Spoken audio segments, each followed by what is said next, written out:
My name is Arif, and today I would like to help you relax and fall asleep guided by my voice and the story you are about to hear.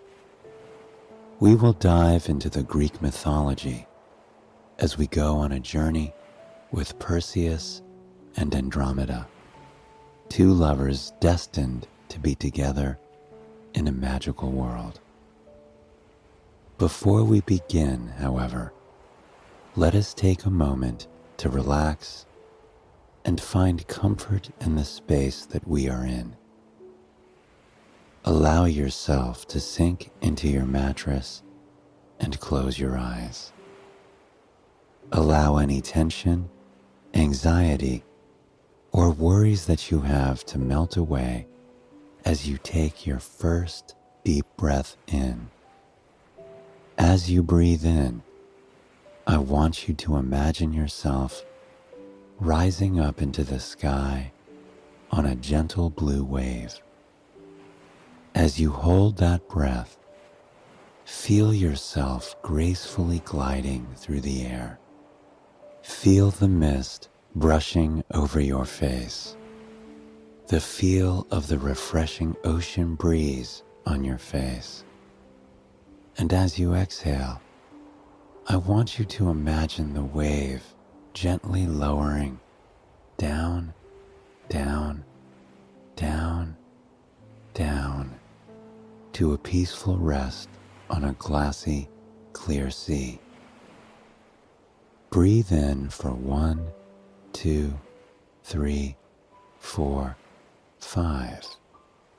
Now hold it, cresting on that wave for 1, 2, 3, 4, 5, 6, 7, 8, and exhale, riding that wave down for 1, 2, 3, 4, 5, 6. Breathe in for 1, 2, 3, 4, 5. Now hold it, cresting on that wave for 1, 2, 3, 4, 5, 6, 7, 8, and exhale, riding that wave down for 1, 2, 3, 4, 5, 6. Breathe in for 1, 2, 3, 4, 5. Now hold it, cresting on that wave for 1, 2, 3, 4, 5, 6, 7, 8, and exhale, riding that wave down for 1, 2, 3, 4, 5, 6. Breathe in for 1, 2, 3, 4, 5. Now hold it, cresting on that wave for 1, 2, 3, 4, 5, 6, 7, 8, and exhale, riding that wave down for 1, 2, 3, 4, 5, 6. Know that here and now you are on calm seas. You can return to these gentle waves that you are in control of anytime you please. In their rhythm, you can find comfort and belonging. Now that we've taken the time to unwind and find comfort in the space that we are in, let us begin our journey with Perseus and Andromeda. Travel with me back in time to an era when the earth at our feet was new, a time where the world was still full of magic at every turn. The seas were full of creatures beyond your wildest imagination. Their cerulean waves lapped up on distant shores of islands whose names have been lost in time. Islands full of creatures, families, traditions, and, at times, heroes. Perseus was never supposed to be born. Long before his birth, his mother, Danae, was locked into a cellar deep within her father's kingdom. You see, Danae's father, Acrisius, the king of Argos, was given a prophecy by the oracle in Delphi. Deep within a cave, dripping with moss and aglow in the light of fireflies, Acrisius was told that his own grandson would cause his death. Fearing that he would be killed and overthrown, Acrisius locked his only daughter away, believing that if she could never have a child, he would be spared. But Acrisius failed to realize the power of fate and the allure that his beautiful daughter held. High in the heavens, Zeus, the god of thunder, was capable of seeing everything. And on one fateful day, as rain fell over the kingdom of Argos, he saw Danae for the very first time.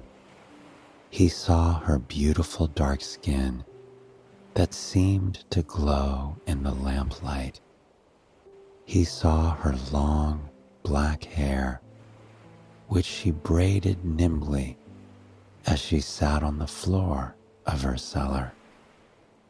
He saw her amber eyes that were full of hope and kindness, even as she was hidden away from the world. And in that gaze, he realized that he loved her. Knowing there was only one way to reach Danae, Zeus took a deep breath. With his powers, he transformed into a single cold raindrop. With a torrent of rain around him, he rolled off a cloud and descended from the heavens, falling, falling, falling, falling through the air. He sailed down past snow-capped mountains, through forests of pine and cedar, until he sunk into the ground. Weaving through the soil, he found himself in Danae's bunker, where he transformed into his true self. Danae was relieved to have someone to keep her company in the prison she was forced into.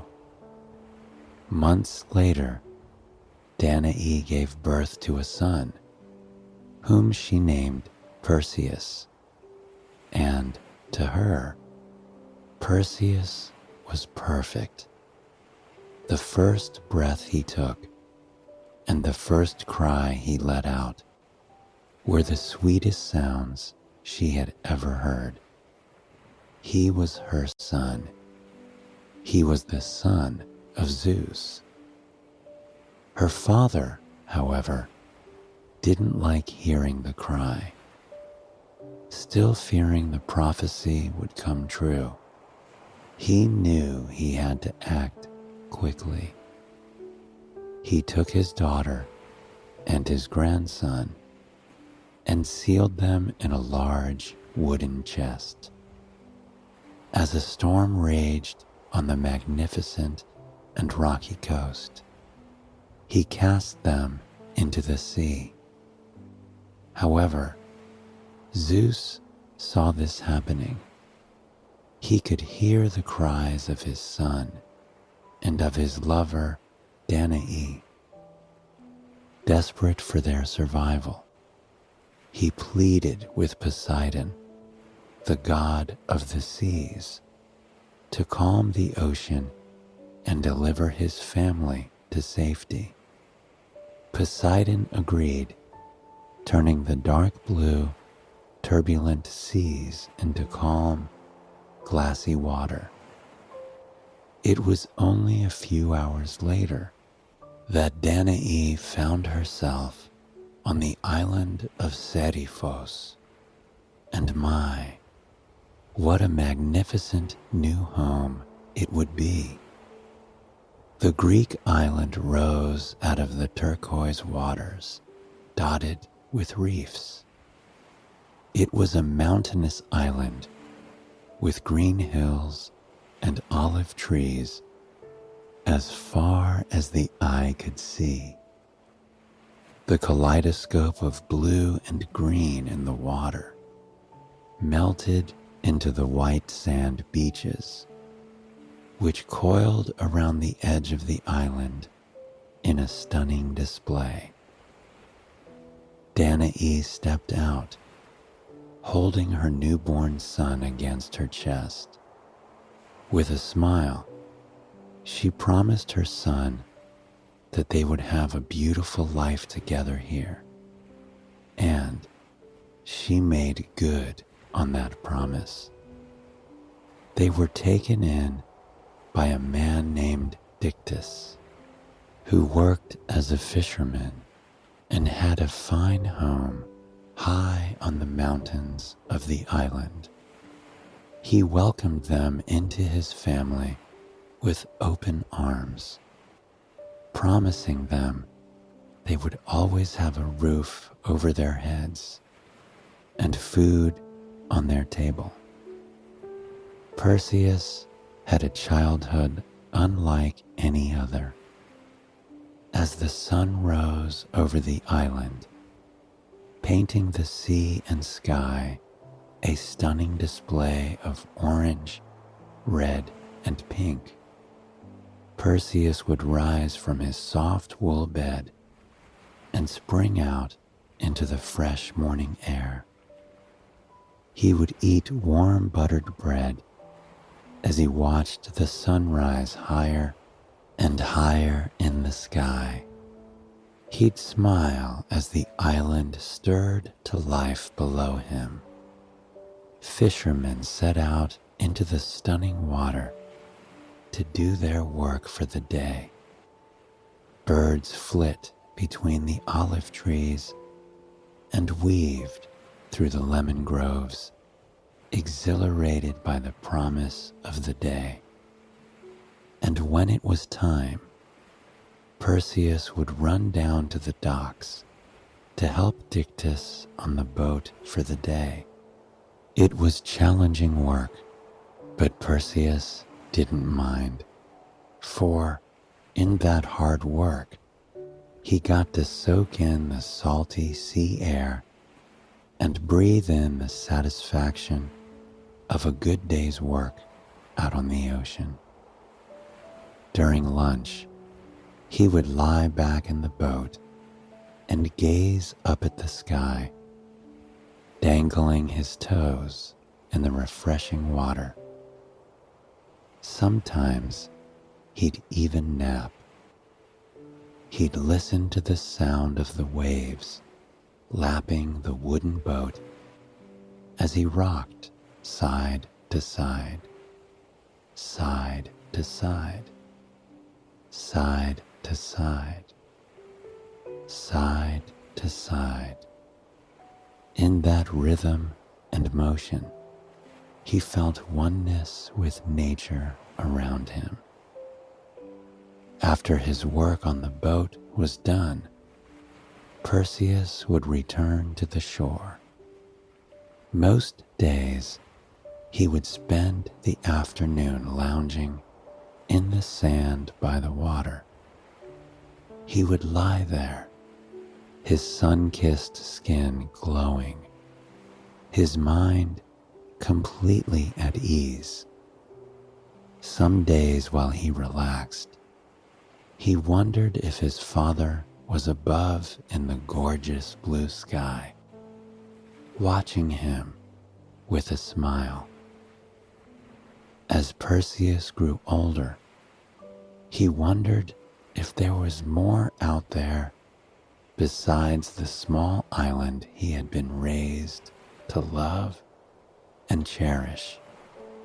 Specifically, he wondered if there was someone out there for him.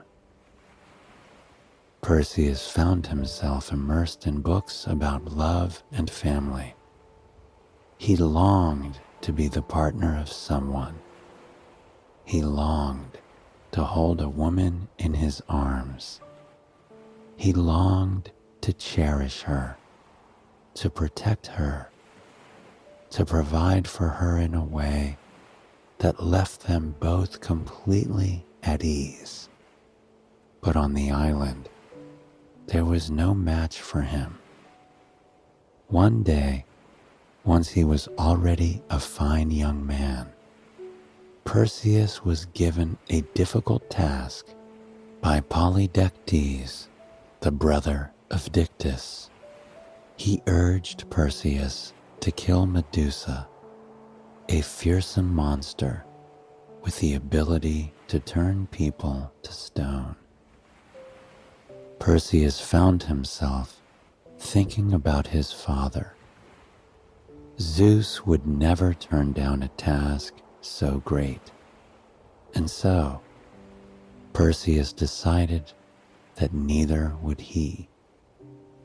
He packed a bag of freshly made bread, some water, and his favorite books, and he set out onto the seas. Only this time, he was going to go far, far beyond them.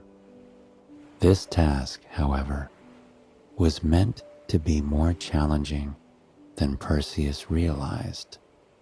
However, the gods had been watching him for his entire life, and they wanted nothing more than to aid the young son of Zeus.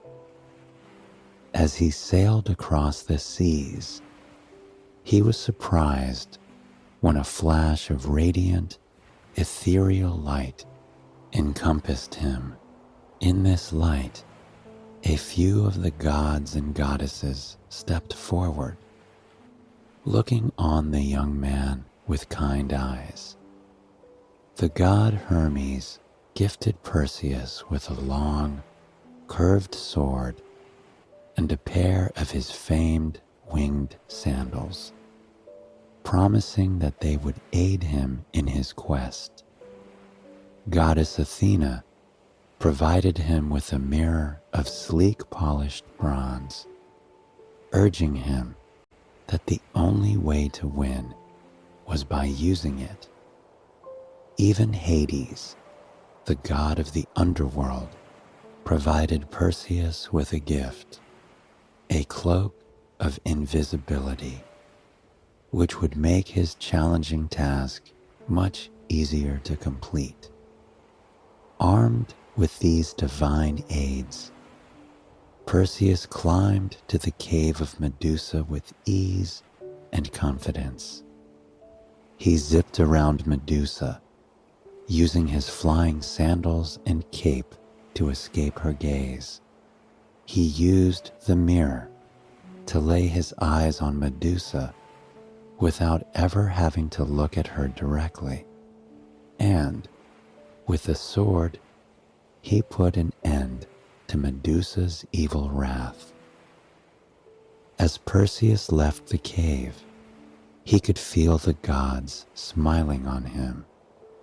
But Perseus didn't feel completely whole, and as he returned to his boat and looked down at the books he had brought, he knew why.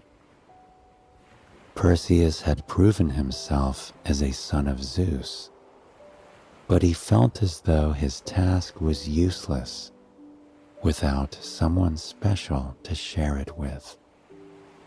That night, he lay on his boat and closed his eyes. Overhead, the inky black sky was awash with millions of stars. that all seemed to be sparkling just for him. He listened to the waves as they splashed against his wooden boat and rocked him side to side, side to side, side to side, side to side. In the rhythm of nature, he found clarity.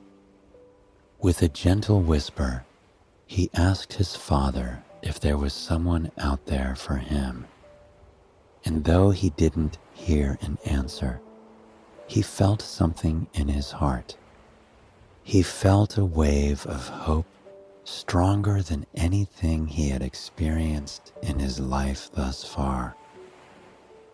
And with that hope, Perseus fell asleep smiling, with a sky full of stars overhead and a bountiful sea just below his fingertips. When morning cast itself across the land, it did so with a start.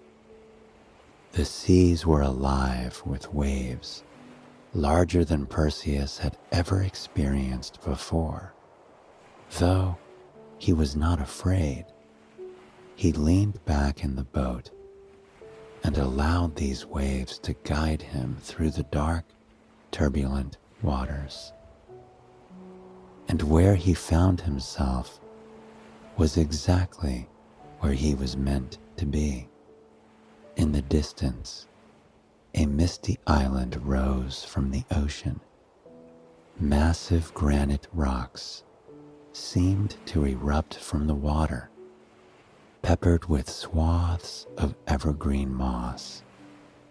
It was a sight that took Perseus's breath away, for more reasons than one, because on that rocky coastline, chained to one of those stunning rocks, Perseus saw Andromeda for the very first time. The waves seemed to crash just around her, illuminating her in a halo of stark white sea foam. Droplets of water spiraled off the waves, gathering in beads that glistened in her hair like diamonds. For a moment, Perseus felt as though he was frozen in time. Andromeda had stunning dark skin, unlike anything he had ever seen. Her hair cascaded around her shoulders in pitch-black waves, plated with gold charms that made her seem to glow even brighter. And her eyes, her amber eyes with warmth like honey, they found Perseus and gazed at him in a way he had never been looked at before. It was as though he was being understood for the very first time in his life. In his boat, he raced to Andromeda's side. Her hands and feet were chafed from hours of trying to break free of her bonds. Perseus was breathless, desperate to help her. As he tried to free her from her chains, Andromeda told him how she had come to be trapped on these rocks. She was the daughter of Cepheus, the king of Ethiopia, and the queen, Cassiopeia. Her mother, a woman who valued beauty above all else, bragged to the world that her daughter was more beautiful than the sea nymphs. Wounded by this, the sea nymphs told Poseidon, who reacted in a rage. He sent waves and sea monsters to wear away at the beautiful coast of Ethiopia as a revenge for the queen's comments. Hoping to save his people, Cepheus offered Andromeda to Poseidon, hoping that that would appease him, and, unfortunately for Andromeda, Poseidon happily agreed. For days, she had been chained to the rocks, knowing a sea monster was going to take her life. It wounded Perseus to hear that Andromeda had been subjected to such pain. As he unlatched her from her chains, a single tear fell down Andromeda's cheek. Perseus raised a hand, gently wiping the tear away from Andromeda's soft cheek. With a kind smile, he asked Andromeda if she wanted to sail away with him. Andromeda climbed into his boat, pleased to be rescued by the hero. They set sail away from Ethiopia, heading out onto the seas which Perseus had grown so accustomed to. As the sun began to set, Perseus and Andromeda nestled on one edge of the boat and watched it paint a watercolor across the sky. Perseus took his final piece of bread and offered it to Andromeda. Though his stomach was growling, he felt nothing but happiness. Watching Andromeda bite into the piece of bread, watching her eyes light up with relief, it filled him with happiness. He felt as though his entire body was floating, as though he had been exposed to the secret life simply by being by Andromeda's side. They sat like that for an hour as they watched the sun descend over the horizon. Andromeda picked up a book, asking Perseus about it. Perseus told her it was his favorite. With a sleepy smile, Andromeda asked if Perseus would read it to her. Perseus began to read to Andromeda. His honey-sweet voice and the waves lapping against the boat were the only sounds for miles and miles. The poetry he read to Andromeda spoke of nothing but love, freedom, and happiness. He felt closer to her with every word that came out of his lips. And as Andromeda began to slip off to sleep, her hand gently intertwined with his, and Perseus felt a warmth flood over him. He watched her chest rise and fall, rise and fall, rise and fall, rise and fall, with every gentle breath she took of the night air. On occasion, her eyes would flutter slightly, as though she was seeing something sweet in a dream in some faraway land. But the sweetest thing of all was the way her hand tightened around his. Even in her sleep, she wanted him closer. Perseus laid a jacket over Andromeda, ensuring she was warm and comfortable. For hours, he sat like that in utter bliss, his gaze flicking between her and the overwhelming beautiful night sky. For the first time in his life, Perseus felt like he had found exactly what he had been searching for. When morning came, it was Andromeda who awakened first. She arose to the sound of gulls and seabirds flying overhead. filling the salty air with their songs. By then, the sun had begun to rise, casting a purple and pink haze over the calm water. Andromeda turned to see Perseus fast asleep, sitting up beside her. A smile crossed her face as she watched this warrior, this hero, sleep so peacefully. He slept with a small smile, turning the corners of his lips, and his hands clasped together for warmth. Gently, Andromeda placed a jacket over Perseus. Andromeda had never been in love before. The daughter of a king, she was constantly subjected to suitors from various kingdoms and wealthy families. But the men of those families were arrogant.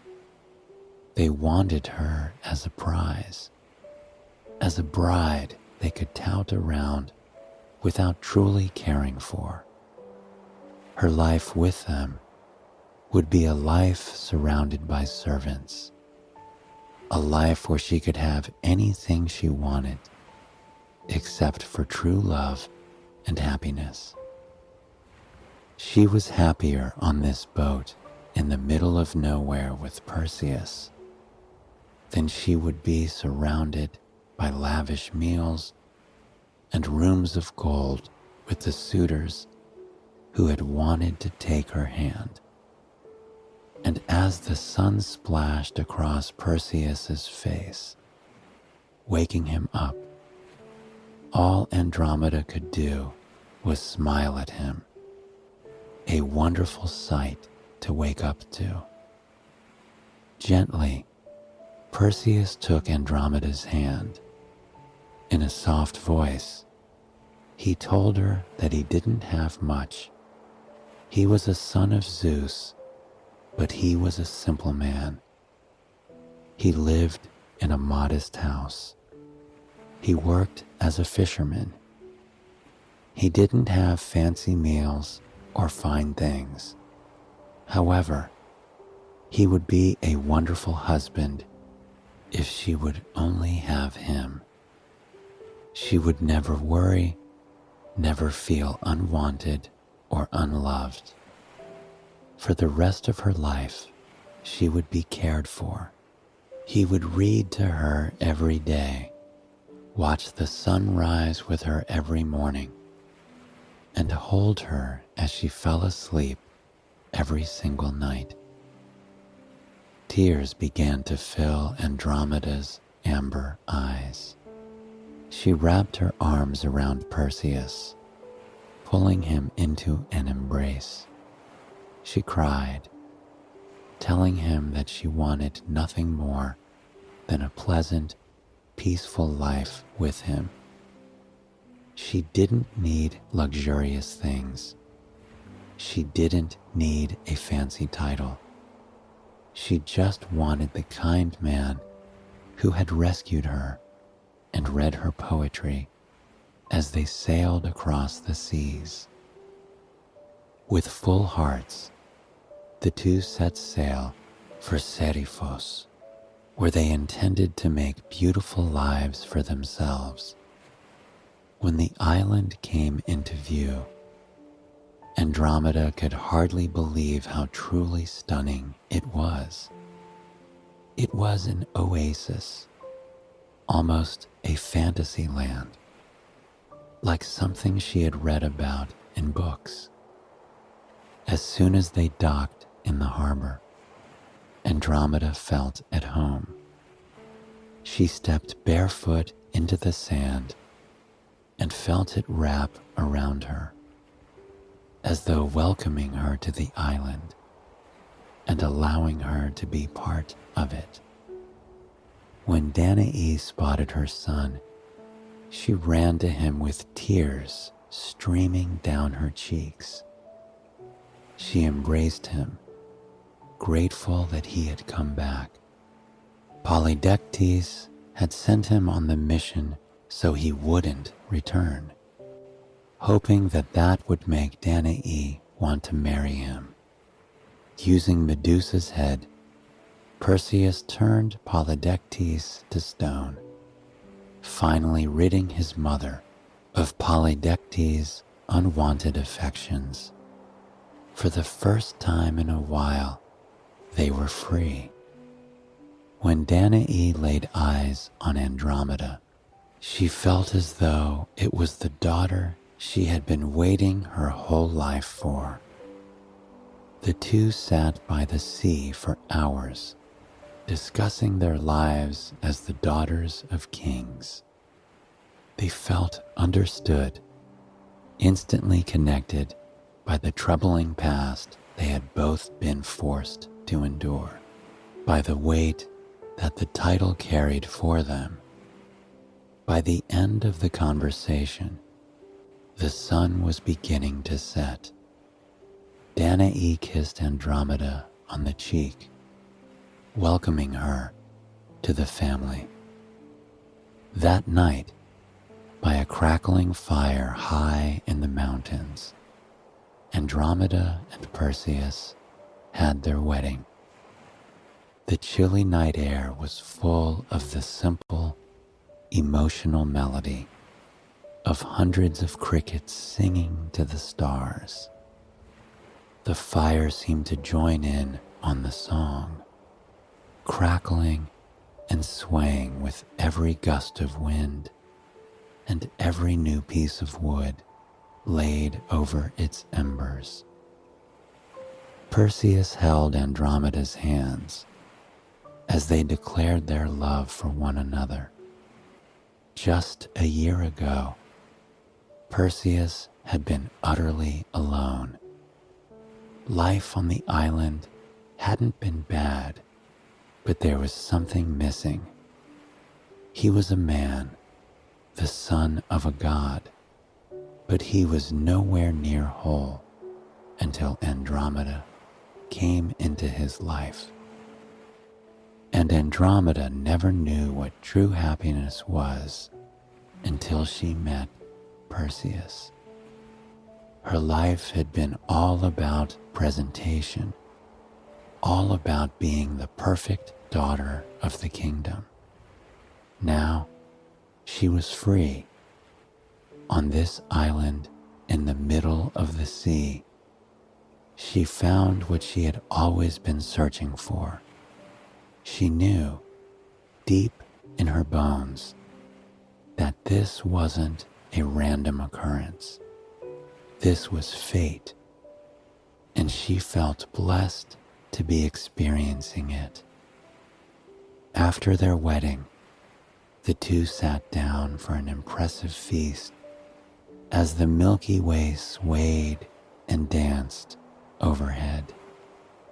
They dined on fish straight from the cerulean waters around them, garnished with lemons from the swaths of lemon trees along the mountains. They didn't have this meal alone. Instead, the entire town joined them. Stories were told, songs were sung, and laughter was shared. Perseus held Andromeda's hand as she became a true member of the community, one who was loved immediately for exactly who she was. As the embers in the fire died down and the winds began to pick up, Perseus and Andromeda retired for the night. Perseus opened the windows of their modest bedroom and took a deep breath of the air. He lay down beside his wife, embracing her with a satisfied smile. Just outside, they could hear the waves crashing against the white rocks and rolling onto the sandy beaches. They could hear the rustle of rosemary, lemon trees, and sage. They could smell the freshness of that sea air promising that beautiful things were just on the horizon. Perseus could feel Andromeda's heartbeat against his as they drifted closer and closer to sleep. Their breathing seemed to be in perfect unison. Their fingers intertwined as the blanket of peaceful sleep was pulled over them. Whenever Perseus stirred, Andromeda's fingers would squeeze against his, reminding him that she was right there. It was a beautiful dance they did throughout the whole night. Asleep, or in a drowsy state, or in between dreams, their body language whispered back and forth, "I'm here. Do not worry. I am here." When morning came, it almost seemed too good to be true. Andromeda awakened first. Though she was hungry and ready to face the day, she lingered in bed for a long moment. She wanted to soak in every second she had with her new husband. Being near him made her feel utterly at peace, even when no words or glances were being exchanged. Truly, it felt as though they had been made for each other.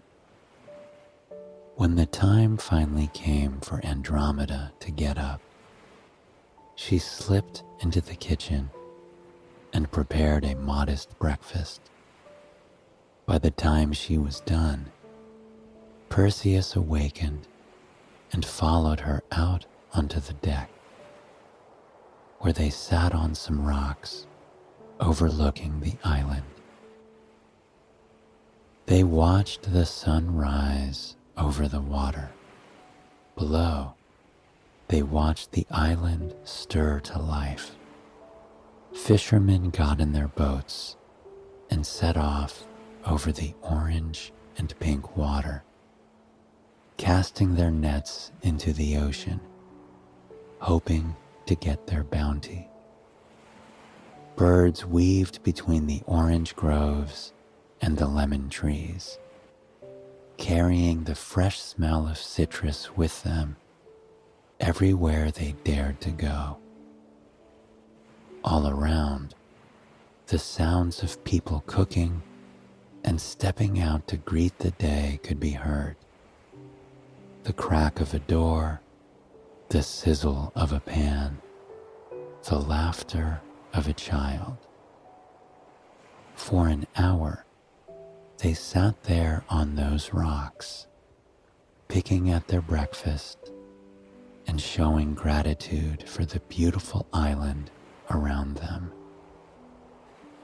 Neither of them imagined this is where their life would lead them, but they were eternally grateful that it had. They lived the rest of their lives in peace and harmony on the island. Some days, Perseus would set sail on the boat, while Andromeda tended to the garden, picking fresh vegetables and herbs for luscious dinners. Other days, they would take time to just relax. They would pack lunch and disappear into the countryside. They'd lounge in the green hills and enjoy the feeling of the sun on their faces. They'd whisper about their hopes and dreams as they sat there, remembering just how far they had come to reach that very moment. It was a beautiful life. I hope this story has helped you reach a night of peaceful, restful sleep. Please join me again tomorrow for another sleep story. Until then, sweet dreams.